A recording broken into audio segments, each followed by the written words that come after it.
What's up there guys, Madcat Gamer bringing you another live commentary. This time we're playing a single player game of Skyrim. We are pretty much big ass level and we're already fighting dragons. Just decided to give you guys the taste of Skyrim once you actually get into it. And believe me, once you start playing this game you will not be able to stop. So let's continue to fighting this freaking dragon. Ooh, an Elder Dragon. That's gonna be a tough one because I never fought an Elder Dragon before. Come on. As you can see, I'm getting my ass pwned. Luckily enough for me, I do have some potions. Probably wise decision to run away right now. Use some potions and just run the hell away. I have pretty high bowmanship skills, but clearly this dragon is much tougher than I anticipated.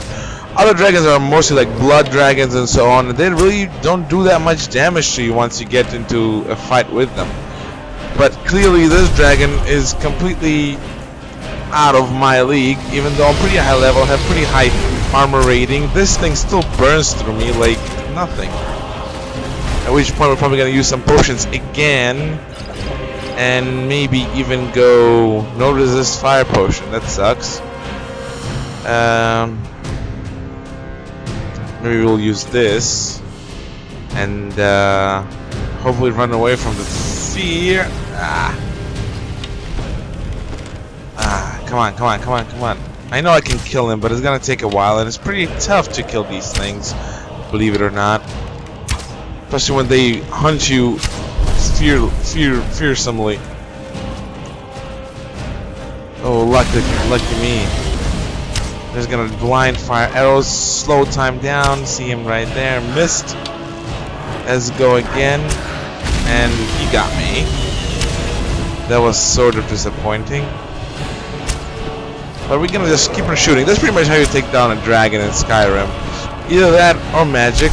And right now, once again, we're gonna use some potions to run away, because that's all I can do against this tough dragon. I really did not expect him to be this tough when I started recording, because I didn't even think I would need to use the potions and whatnot, but clearly that's not the case. Let's slow time down and boing. Luckily enough, we're far away from it, so we can at least do some damage. AI is great in this game, to be honest. There's nothing to complain about. Maybe except the difficulty level, because in this game it's pretty tough. Even a novice, I'm playing on easiest because I want to enjoy this game and not worry about me trying to survive, even though right now it seems like that might be the case. Probably really want to find a good vantage point to shoot him down. Hopefully there's no more than one of these things. I did fight like 2 dragons at once, at least seen 2 dragons at once. Oh, he found someone else to attack. That's great, because we're gonna just shoot!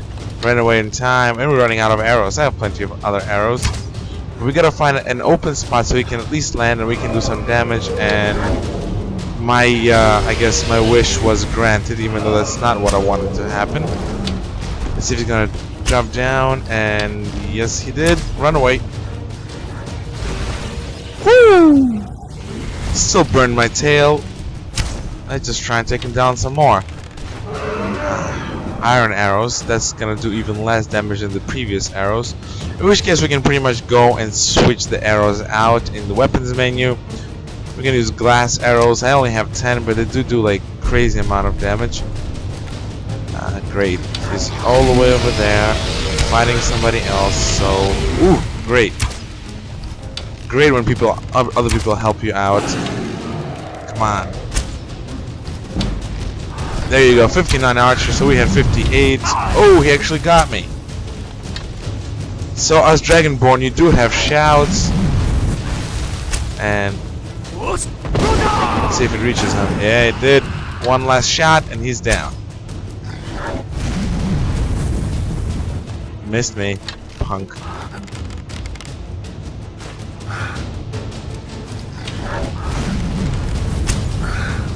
There you go, we killed this dragon, finally.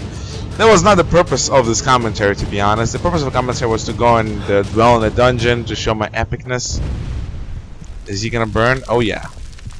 See, we had a set of glass arrows, steel arrows. I would take these, but they take too much weight, so I'm gonna skip them. Sapphire, frostmaw arrow, and we'll take this just because we can sell it for more. And this is where the fun happens. You absorb the soul of the dragon, no matter which dragon it is. And you can upgrade your shouts and buy new shouts with the soul of the dragon. No, it sounds kind of confusing, but that's how it is. I am playing as an Argonian because I loved playing as Argonians before. And there you go. He turned into a skeleton, this elder dragon. He doesn't even have a name, and he was tough enough. Let's take this book, read it. Great. I'm not gonna take this book anymore. Open this apothecary satchel. Get some void souls. Sure, just dead necromancer for some gold. I do not take anything but gold and maybe some rare items, which are not that easy to find, to be honest. Easy to find in terms of their abundance, but the price and their usefulness is not really that great. I am using an ebony bow right now. I am not an archer. I'm actually a battle mage, which means I have one hand for magic and other hand for a one-handed weapon. So to show you guys what actually I'm using is going to be glass mace and flamethrower. This is by far the best spell. This is one of the first spells you learn. It is a novice spell, however, it's extremely useful for taking down undead skeletons and pretty much anything else that has life bar on it. The reason why I'm using bow now because I want to level it up. It's extremely useful against dragons, and the battle that we have fought just right now is a proof of that. Unfortunately, fired it too soon, but let's see if we can find some enemies. There you go, one guy, missed him. I do play without the crosshair because I want to get that authenticity. To me, authenticity is probably one of the most important factors when playing these kind of games. Yes, it's a fantasy game. Yes, there are other things to it. However, I do enjoy the fact that I can turn it off and have fun with it the way I want it to. Sneaking is extremely useful. It doubles the damage of your bow and the arrow. Both bows and arrows affect how much damage the weapon uses itself, and I would definitely suggest you guys use it. You might notice a difference in the quality of the commentary is because I'm actually using a different microphone. I bought a Turtle Beach, actually got a Turtle Beach headset for the Christmas, you can say, and I've been using it for listening in commentaries lately. This is my first commentary with it. I know it doesn't sound normal. I know it doesn't sound as it should. However, the reason why is because it's really comfortable for me to use this as opposed to my studio microphone, simply because my studio microphone has to be set up in a way that it will capture my voice clearly. So what I decided to do is just to use the microphone on the Turtle Beach headset. To me, it's much easier, and the quality is still understandable to a point. And goodbye.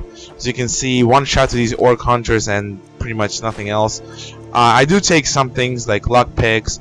I would take these iron arrows because I run out of arrows pretty easy, especially when fighting the dragon. Once again, you can use the other dragon, the one you just fought, for reference.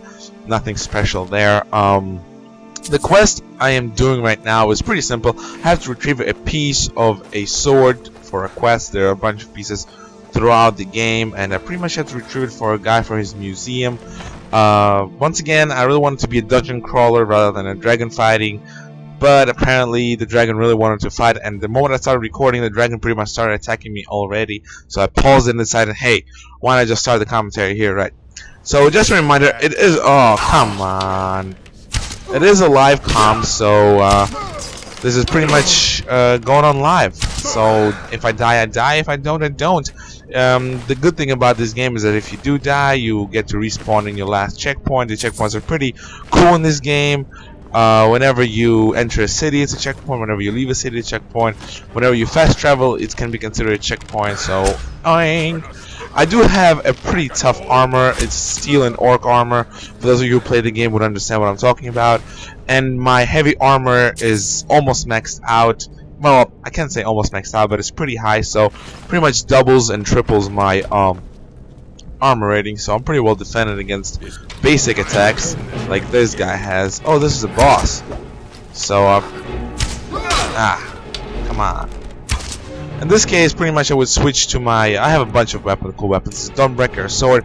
However, I want to use a glass mace because I just bought it, and I really want to see how it was. As you can see, he's pretty much no match for me when it comes to hand to hand. And boom, power attack, and he's down. Just grab his bow, I don't know why. Let's get this, gold, and glass warhammer costs pretty hefty price, but it is extremely heavy. I have enough spots to actually get it going, but I'm probably gonna drop it if there's something better gonna come out. Let's take this chest, see what's inside of it. This is pretty cool, expensive. I always pick up necklaces and such. Armor not, because it's pretty much useless most of the time. And it's really good to always check your checkpoints and waypoints to see whether you got where you're supposed to go for the items that you try to find. Apparently I have to go outside, even though I'm not sure. Maybe this is not the quest that I'm thinking of. However, I'm pretty sure that's a quest that was set to do. Let's look at the map. Indeed, I have to retrieve a shard. Where is it? Retrieve a blood-based shard. So we're gonna press X and see where exactly we have to go. Apparently, we still have to go back inside. I don't know why it sent me outside. Maybe there's more things inside that I have to look inside. Maybe like a dungeon or a cellar, something where a shard could be located at. Maybe some chest I missed. So this game is pretty much like that: dungeon crawling and trying to defend yourself against tough people. Oh, there you go, a wooden door, which I did not see in the beginning. And as I was saying, a cellar, a dungeon of some sort. Open this door. Lockpicking is pretty easy in this game. It's not that tough. Novice, pretty easy. Just a few changes. The reason I break it is because I wasn't paying attention, and because I really want to level up my locksmithing and lockpicking. There you go. Nothing dangerous going on. Just open the door to lead someone downstairs. Probably open the secret chest or... Ooh. Nope. So Skyrim. Oh well. Really should have paid attention. But I would definitely rate this game as really high. I couldn't stop playing. This is the only game I played for the past 3 days.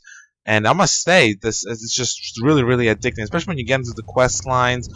It's really the game designed the way that you really want to continue playing it. Every quest is interesting, even though it's the same.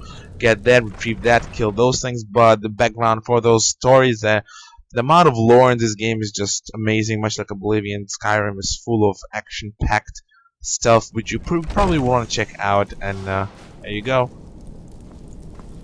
I don't necessarily search every single thing because to me, I don't need it. I had plenty of money. I bought a house already once. Probably gonna buy another house pretty soon. Some expensive house for 25,000 septims. But first, gotta get the chart. Ooh, another opening. Oh, there you go. There you go. Pretty much probably gonna be another mini boss or a set of traps. Hey, another trap. Just break all of them. I like using the fire for it. And here you go. Shadow sword. It really fancy traps right here. So that concludes this dungeon crawl, because that's all we did in this particular dungeon. Kill some orcs, kill some dragons, and get the shard of a sword that we need to retrieve to a guy. Guys, that's what Skyrim's all about. Just exploring the world, doing little quests. This is not the main quest line, and I've followed it for quite a while now. There's a bunch of things you can do in this game, and if you really want to kill time or get yourself sucked into a great RPG game, I suggest Skyrim heavily. Characters look great, enemies pretty tough if you play an expert, they're even tough if you play a novice. Plenty of weapons, everything that you would want from a game. So guys, peace out. This was Mad Cow Gamer.